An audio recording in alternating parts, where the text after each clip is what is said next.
దేవునికి స్తోత్రాలు. ప్రభువైన యేసుక్రీస్తు వారి నామమున మీకందరకు వందనాలు. ఈ సమయంలో పరిశుద్ధ గ్రంథంలో నుండి దేవుని యొక్క వాక్యము యెషయా గ్రంథము 11వ అధ్యాయము మొదటి వచనంలో రాయబడినటువంటి వాక్యం. యెషయా మొద్దు నుండి చిగురు పుట్టును, దాని వేరుల నుండి అంకురము ఎదిగి ఫలించును. దేవునికి స్తోత్రాలు. ప్రభు తన వాక్యం మన కొరకు ఆశీర్వదించును గాక. ఆమేన్. ప్రార్థన చేసుకుందాం. ప్రేమగల తండ్రి, పరిశుద్ధుడైన దేవా, మీకు వందనాలు, కృతజ్ఞతలు, స్తుతులు, స్తోత్రాలు ప్రభువా. ఈ సమయంలో తండ్రి నీ వాక్యము ధ్యానించనయింటుండగా మా కొరకు మీరు సిద్ధపరిచినటువంటి మీ యొక్క పరిశుద్ధ వాక్యములను బట్టి నీకు వందనాలు.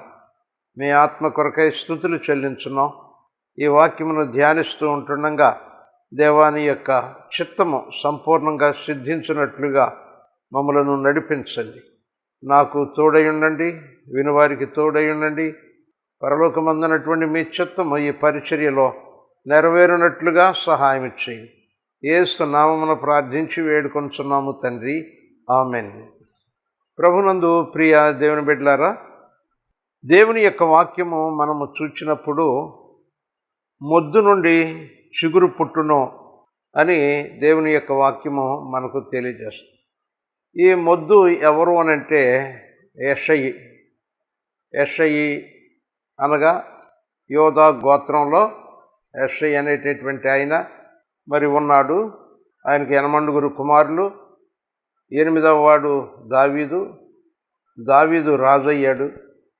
ఆ రాజర్కం అనేటటువంటిది కొద్ది కాలం అయిన తర్వాత అది అంతరించిపోయింది. బబులోను రాజు అయినటువంటి నెబుకద్నెజరు యెరూషలేము మీదకి దాడి చేసి ఆ యొక్క రాజ్యాన్ని అంతమొందించాడు. యెరూషలేము దేవాలయాన్ని కూడా పడగొట్టేశాడు. చాలామందిని చంపాడు, పట్టణాలు తగలబెట్టాడు, దేవాలయం కూడా తగలబెట్టాడు. విపరీతమైనటువంటి సొమ్ము దోచుకుని అతడు అనేక మంది ప్రజలను బందీలుగా చేసుకుని అనేక పర్యాయాలుగా అతడు యోధా రాజ్యాన్ని నామరూపాలు లేకుండా చేసేసాడు. అయితే అప్పటి నుండి ఈ యెషయా వంశము మరలా ఏమన్నా చిగురిస్తుందా, యెషయా వంశానికి ఏదైనా మరలా రాజర్కం వస్తుందా అని చెప్పి ప్రజలు ఎదురు చూస్తూ ఉండేవాళ్ళు.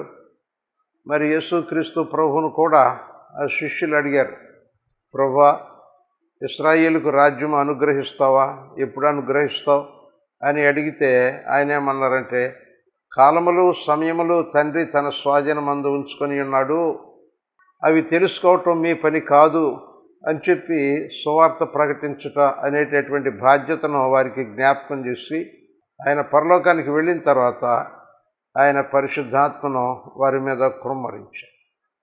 అయితే యెషయా వంశము, ఆ యొక్క గోత్రము అది అంతరించిపోయి మొద్దుబారినటువంటి స్థితిలో ఉండినప్పుడు ఆ గోత్రంలో నుంచే, దావీదు వంశంలో నుంచే యేసుక్రీస్తు ప్రభువారు ఆయన దేవుని కుమారుడు, మనుష్య కుమారుడుగా, దావీదు కుమారుడుగా ఈ లోకంలోనికి వచ్చాడు. అప్పటి నుండి ఏమైందంట, యెషయా మొద్దుబారిపోయినటువంటి ఆ యొక్క వంశమునకు ఒక చిగురు అనేటటువంటిది వచ్చింది.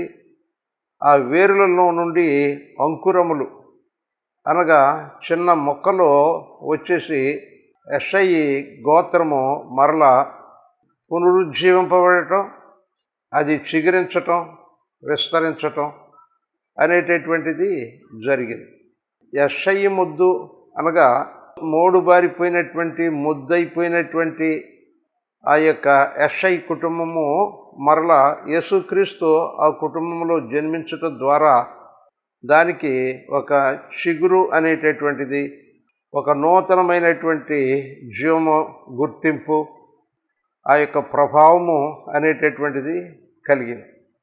అయితే మన జీవితంలో దేవుడు మన యొక్క మొద్దుబారినటువంటి, మోడుబారినటువంటి జీవితాలను ఆయన చిగురింప చేయటానికి కేవలము యెషయా మొద్దులో నుండే చిగురు రావటం కాదు, కానీ మోడుబారిపోయినటువంటి ప్రతి జీవితంలో నుండి, మొద్దయిపోయినటువంటి జీవితంలో నుండి ఒక నూతనమైనటువంటి చలనము వచ్చేటట్టుగా దేవుడు ప్రతి మానవుని ఎడల కూడా చిగురింపజేయాలి అనేటటువంటి ఒక సంకల్పము ఆయన అనుగ్రహించారు. ఈ సంకల్పము ఎలా నెరవేరుతుంది?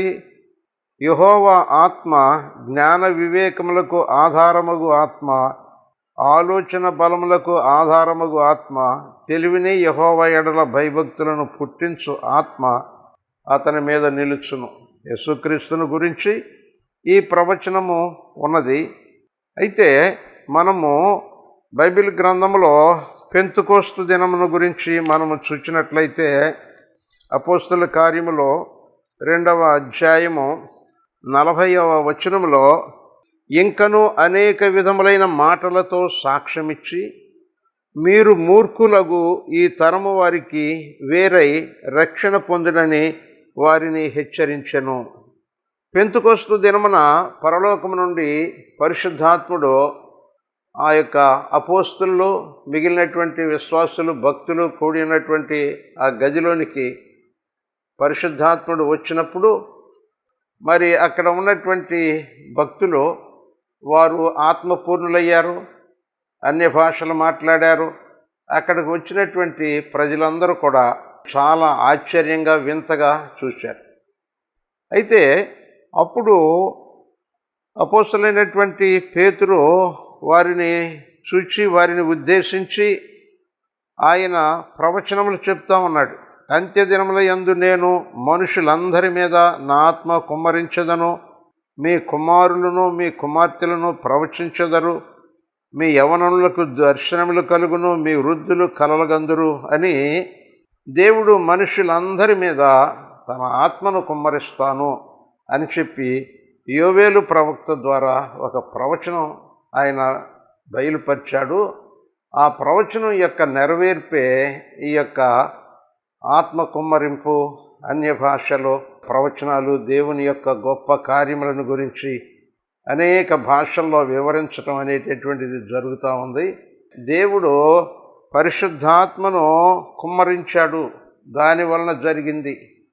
అయితే ఈ పరిశుద్ధాత్ముడు వచ్చినప్పుడు ఏం జరిగింది? అంతవరకు పామరులై ఉన్నటువంటి వారు మంచి జ్ఞానవంతులుగా మారిపోయారు.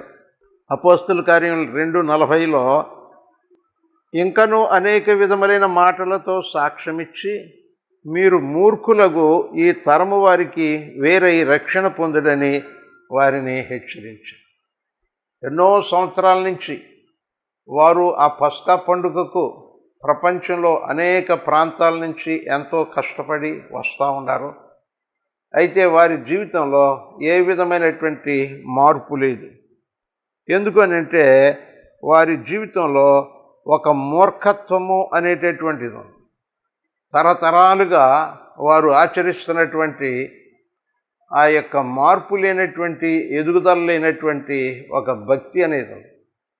ఈ భక్తి అనేటటువంటి దాని వెనక జీవము కలిగినటువంటి దేవుడు ఉంటే, జీవమున్నటువంటి చెట్టు ఏ రీతిగా ఎదుగుద్దో భక్తుడు కూడా భక్తి విషయాల్లో ఎదుగుతూ ఉంటాడు.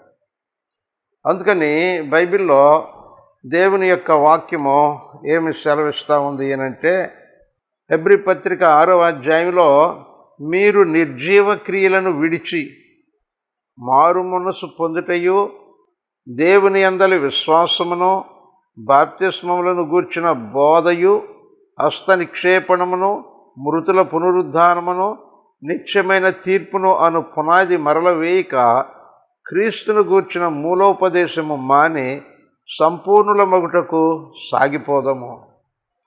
భక్తి జీవితంలో ఒక సంపూర్ణత వైపు, సంపూర్ణ సిద్ధి పొందటానికి వారు సాగిపోవలసినటువంటి వారిగా, ఎదగవలసినటువంటి వారిగా వారు ఉన్నారు. అయితే సంఘములలో ఏమవుతా ఉన్నది?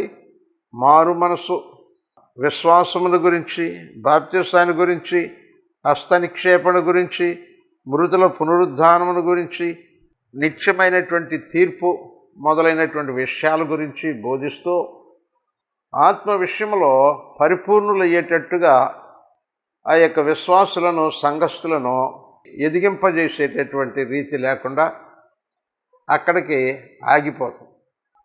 ఇదివరకటి కాలంలో స్కూల్లో స్టాగ్నేషన్ లిస్ట్ అని ఒక లిస్ట్ ఉండేది. స్టాగ్నేషన్ అంటే నిలవుండిపోయినట్టు అంటాడు.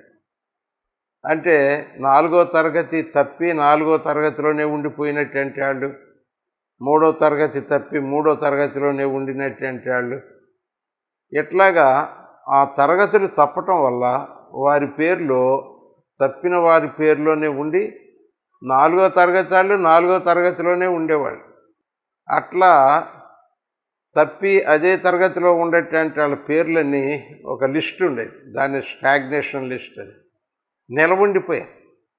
క్రైస్తవ జీవితంలో నిలవుండిపోయేటటువంటి భక్తి కాదు, అది ప్రవహించుతున్నటువంటి ఒక ఆత్మ సంబంధమైనటువంటి ప్రవాహం లాంటి.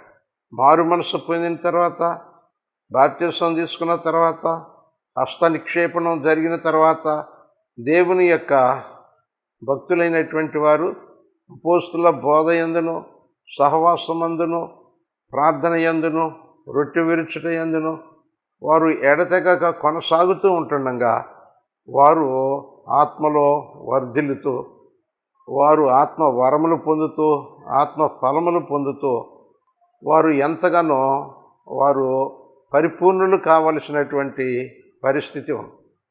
అయితే ఈ యొక్క పేతురు వారిని చూచినప్పుడు వారు చాలా కాలం నుంచి భక్తిని నెరవేరుస్తూనే ఉన్నారు. అయితే వారి యొక్క విశ్వాస జీవితము ధర్మశాస్త్రానుసారమైనటువంటి క్రియలలోనూ, తర్వాత ఆచారాల్లోనూ వీటిల్లోనే ఉండిపోయింది. కానీ దేవునితో సంబంధం, దాన్ని భక్తుడు ఏమన్నాడంటే కనెక్టింగ్ విత్ గాడ్ అని. విశ్వాస జీవితంలో ఆ విశ్వాసములో ఎదిగినప్పుడు, విశ్వాసము బలపడినప్పుడు అతడు దేవునితో అనుసంధానం అవుతాడు. దేవుడు వారి హృదయంలో నివాసం ఉంటాడు. దేవుని ఆత్మ సంచికరు వలె వారికి అనుగ్రహించబడుతూ ఉంటుంది.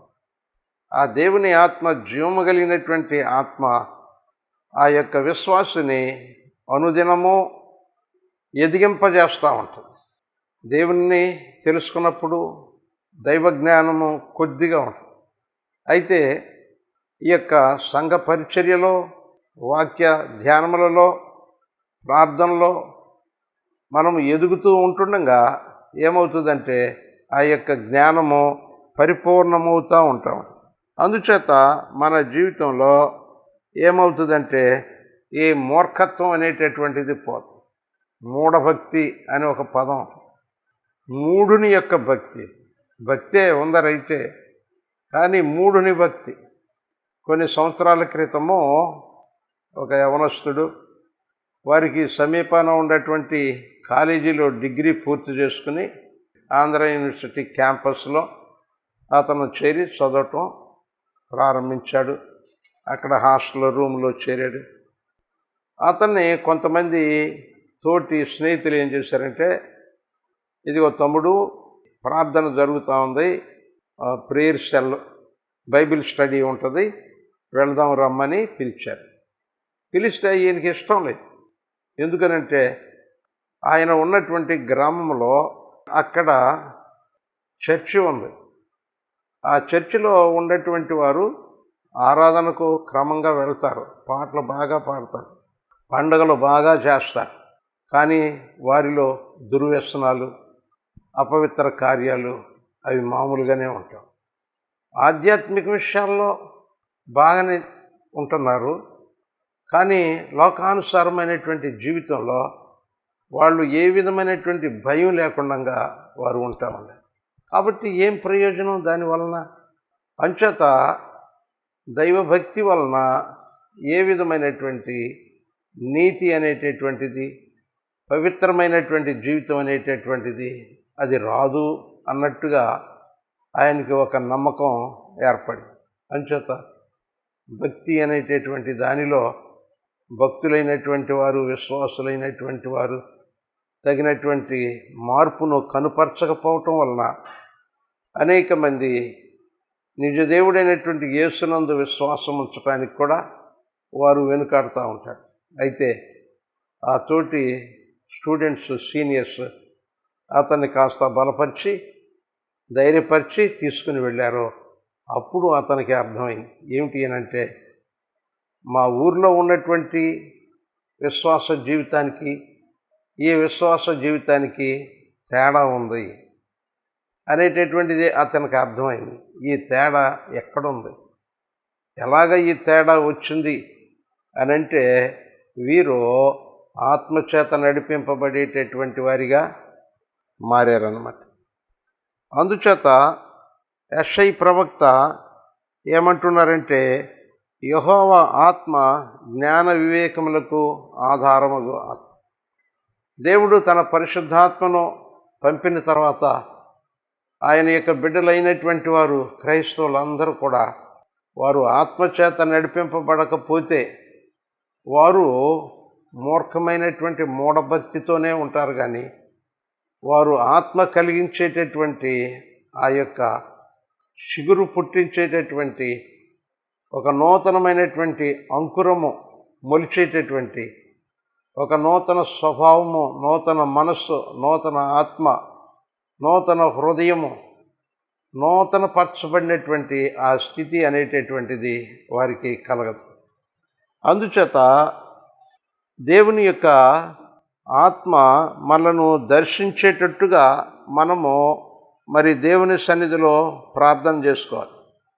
అలాగ మనం ప్రార్థన చేసుకున్నప్పుడు ఏమవుతూ ఉంటుంది అనంటే, మన జీవితంలో ఈ మూర్ఖత్వానికి సంబంధించినటువంటి గర్వం పోద్ది, స్వనీతి పోద్ది. తర్వాత మనము ఒక నూతన మార్పు కొరకు, ఒక క్రొత్తదనం కొరకు మనం ఆశపడుతూ ఉంటాం. దేవుని యొక్క వాక్యం ప్రకారంగా మనము చూసినప్పుడు మన జీవితాల్లో పాతవి గతించటం, క్రొత్తదనం రావటం అనేటటువంటిది అది ఎంతో అవసరమైనటువంటి రీతిగా ఉన్నది. మరి జ్ఞాని అయినటువంటి సొలొమోను జీవితాన్ని గురించి అనేక రకాలైనటువంటి కథలు ఉంటా ఉంటాయి. వాటిలో ఆ చరిత్రానుసారమైనటువంటి కొన్ని ఆ యొక్క కథల్లో ఏమి ఉంటుందంటే, ఒక సమయంలో ఆ సొలొమోను రాజు దగ్గరకు ఆయన జ్ఞానాన్ని పరీక్ష చేయటానికి ఇతర దేశం నుండి కొంతమంది వ్యక్తులు వచ్చారు. వాళ్ళు వచ్చేటప్పుడు ఏం చేశారంటే, పూల మొక్కలను తీసుకొచ్చారు. 2 కుండీల్లో పూల మొక్కలను తీసుకొచ్చారు. 2 కుండీల్లోనూ కూడా ఒకే రకమైనటువంటి మొక్కలు, ఒకే రకమైనటువంటి పూలు బాగా పూస్తున్నాయి. వాటిని తీసుకొచ్చి రాజుగారి ముందు పెట్టి, రాజుగారు, ఈ 2 మొక్కల్లో ఒకటి ఒరిజినల్, అది సహజ సిద్ధంగా వికసించినటువంటి పూలు కలిగినటువంటి మొక్క. అయితే ఒక మొక్క అది కృత్రిమమైనటువంటిది, మేము తయారు చేసాం. ఈ రెండిట్లో ఒరిజినల్ మొక్క ఏదో, చేతితో తయారు చేసినటువంటి కృత్రిమమైనటువంటిది ఏదో మీరు కనిపెట్టండి అని ఆయన ముందు పెడితే ఎంతగానో పరీక్ష చేశాడు. కానీ ఆయనకు 2 మొక్కలు కూడా మామూలు మొక్కల్లాగానే కనపడతాయి. కృత్రిమైనటువంటి మొక్కకును తర్వాత ఈ సహజ సిద్ధమైనటువంటి మొక్కకును తేడా ఏమీ లేదు. అతని యొక్క చూపు దానిని తేల్చలేకపోయింది. అతడు ఏం చేశాడంటే, తన జ్ఞానానికి బదులుగా తన జ్ఞానాన్ని మించినటువంటి జ్ఞానం కోసం వెళ్ళాలనుకున్నాడు. అప్పుడు అతడు ఏం చేశాడంటే, ఒక తేనెటీగల పెట్టి తీసుకుని వచ్చి ఆ మొక్కల దగ్గర పెట్టాడు. పెడితే ఆ మొక్కలు కనపడేటప్పటికీ ఆ పెట్టిలో ఉన్నటువంటి తేనెటీగలు బయటకు వచ్చినాయి. ముందుగా 2 చెట్ల మీద వాళ్ళని, కానీ ఒక చెట్టును విడిచిపెట్టేసేసి మిగిలినవన్నీ కూడా ఇంకొక చెట్టు మీదే అవి వాళ్ళని. అప్పుడు ఆ యొక్క సొలొమోను రాజు చెప్పాట, తేనెటీగలు ఉన్నటువంటి ఆ మొక్క అది ఒరిజినల్ మొక్క, తేనెటీగలు వదిలేసేసి వెళ్ళిపోయినాయే, అది నకిలీ మొక్క. చూడటానికేమో అన్నీ బాగానే ఉన్నాయి, కానీ తేనెటీగలు వచ్చినప్పుడు ఆ తేనెటీగలకు ఏం కావాలి? ఆ పువ్వుల్లో ఉన్నటువంటి మకరందం కావాలి. ఈ కృత్రిమమైనటువంటి పువ్వుల్లో మకరందం దొరకదు, కానీ చూడటానికి మాత్రం సహజమైనటువంటి పూలలాగానే ఉన్నాయి. అందుచేత అవి ఎక్కువ కాలం అక్కడ లేవు. ఇది నకిలీ మొక్క, దీనిలో తేనె లేదు అని గ్రహించినాయి. అక్కడి నుంచి వెళ్ళిపోయి సహజ సిద్ధమైనటువంటి ఆ మొక్క మీద వాళ్ళు. అలాగే ప్రియ ప్రభునందు దేవుని బిడ్డలారా, దేవుడు మనలను పరీక్షించినప్పుడు మన యొక్క భక్తి విషయంలో దేవుని ఆత్మ వలన కలిగేటటువంటి ఆ యొక్క నడిపింపును బట్టి ఎవరు విశ్వాస జీవితాన్ని గడుపుతారో వారి యొక్క విశ్వాసము అది ఎంతో పరిపూర్ణమైనటువంటిదిగా, అది దేవుని ఆత్మచేత నడిపింపబడుతూ దేవునికి ఇష్టమైనటువంటిదిగా ఉంటాం. అంచేత రోమాపత్రికలో దేవుడు ఒక మాట సెలవిచ్చాడు. రోమాపత్రిక 8వ అధ్యాయములో 14వ వచనంలో, దేవుని ఆత్మచేత ఎందరూ నడిపింపబడుదురో వారందరూ దేవుని కుమారులయ్యింది. ఎందుకనగా వారిలో ఒక విధమైనటువంటి చలనం వస్తుంది. మోడుబారినటువంటి భక్తి ఉండదు, మూర్ఖమైనటువంటి భక్తి ఉండదు. వారిలో పరిశుద్ధాత్ముడు వారి యొక్క మనస్సు చలనం కలిగినటువంటిదిగా ఉంచుతాడు, మరి వివేచన కలిగినటువంటిదిగా ఉంచుతూ ఉంటాడు. తర్వాత ఆత్మ బలము ఉంటుంది, వారిలో జ్ఞానము ఉంటుంది, వివేకము ఉంటుంది. తర్వాత వారు దేవుని యందు భయభక్తులు కలిగి సత్ప్రవర్తన కలిగినటువంటి వారిగా ఉంటారు.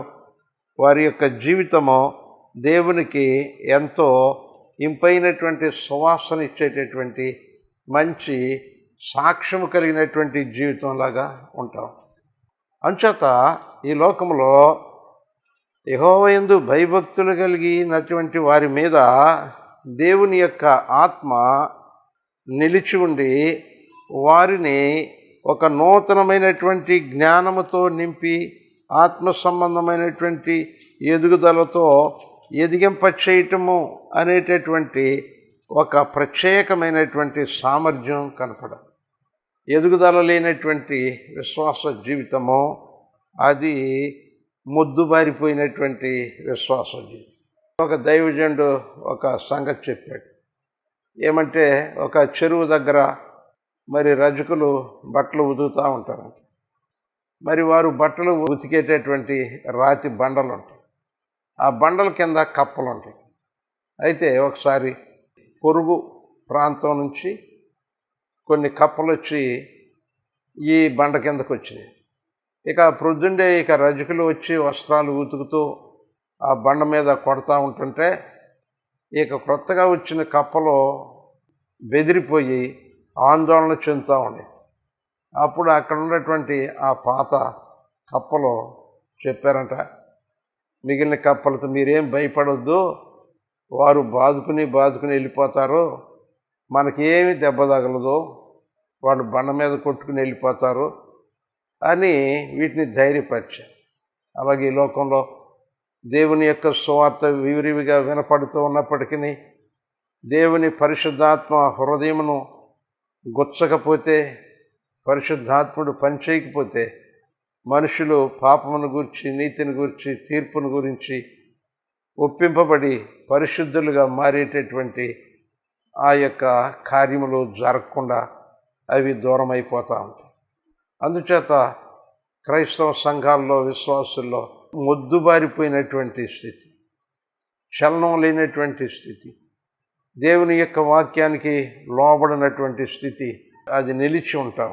అయితే దేవుని వాక్యం ఏం చెప్తా ఉంది అని అంటే, ఇదిగో దేవుని యొక్క ఆత్మ, ఆ ఆత్మ వచ్చినప్పుడు ఏమవుతుందంటే ఆ మొద్దుబారినటువంటి జీవితాలని చలించేటట్టు, దేవుని యొక్క శక్తితో నింపబడేటట్టు, వారు ఆత్మలో ఎదుగుతూ అన్ని విషయాల్లో ఎదిగి వర్ధిల్లేటట్లు ఆ దేవుని యొక్క ఆత్మ ప్రభావము క్రైస్తవ జీవితంలో పరిపూర్ణత అనేటటువంటిది కలుగజేస్తుంది. కనుక యేసుక్రీస్తు ప్రభువారు చెప్పాడు, మీరు చెడ్డవారయ్యుండి మీ పిల్లలకు మంచి ఈవులను ఇవ్వాలి అని మీరు తెలిసినటువంటి వారు. కనుక మీ పరలోకపు తండ్రి మీకు శ్రేష్టమైనటువంటి ఈవునిస్తాడు. ఆ ఈవి ఏమిటి అనంటే పరిశుద్ధాత్మ. పరిశుద్ధాత్మను అనుగ్రహించు ప్రభువా అని చెప్పి ప్రార్థన చేసుకోండి. ఆయన పరిశుద్ధాత్మనిస్తాడు. అప్పుడు మీ మొద్దు స్థితి పోయి చిగురించేటటువంటి, అంకురం మొలిసేటటువంటి, సమృద్ధిగా వర్ధిల్లేటటువంటి రీతిగా పరిశుద్ధాత్ముడు మీలోనికి వచ్చి మిమ్మలను ఎదిగింపజేస్తాడు, ఆశీర్వదిస్తాడు. కాబట్టి పరిశుద్ధాత్మ కొరకు ప్రార్థన చేసుకోమని చెప్పి ఆయన వెంబడించినటువంటి ప్రతి ఒక్కరికి చెప్పారు. ఆ రీతిగా ఆత్మను కలిగి దేవుని యొక్క సారము కలిగినటువంటి వారమై మనము క్రైస్తవులుగా ఉన్నప్పుడు అప్పుడు క్రీస్తునందలి విశ్వాస జీవితంలో ఉండేటువంటి ప్రత్యేకత, ఆ శక్తి లోకము గమనిస్తుంది. అప్పుడు అందరూ కూడా నిజదేవుని వైపు తిరిగి వారందరూ కూడా మేలు పొందుతారు. దేవునికి స్తోత్రాలు. ప్రభు తన వాక్యం మన కొరకు ఆశీర్వదించును గాక. ఆమేన్. ప్రార్థన చేసుకుందాం. దయగల తండ్రి, పరిశుద్ధుడైన దేవా, మీకు వందనములు, కృతజ్ఞతలు, స్తుతులు, స్తోత్రాలు.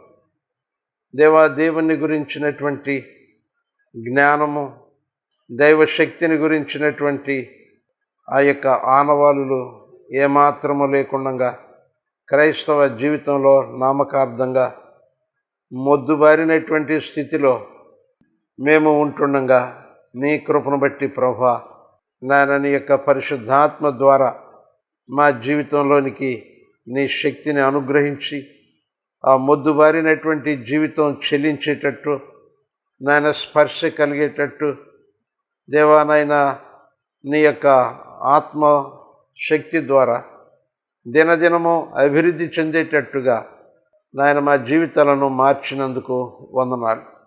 అలాగా ప్రతి విశ్వాసి కూడా తన మొద్దు జీవితం నుండి, మొద్దు నిద్ర నుండి, అలవాటులతో కూడినటువంటి క్రైస్తవ ఆచార విధానాల్లో నుండి వారు విడుదల పొంది నాయన ఆత్మలో ఎదుగుతూ అన్ని విషయాల్లో ఎదిగి ఫలించేటటువంటి వారిగా ఉండేటట్టు, వారి సాక్ష్యము మీ మహిమను లోకానికి కనపరిచేటట్టుగా ఉండేటట్లు మీ బలమైన ఆత్మ కార్యము ఈ అంచె దినములలో విశ్వాసుల యందు జరిగించండి.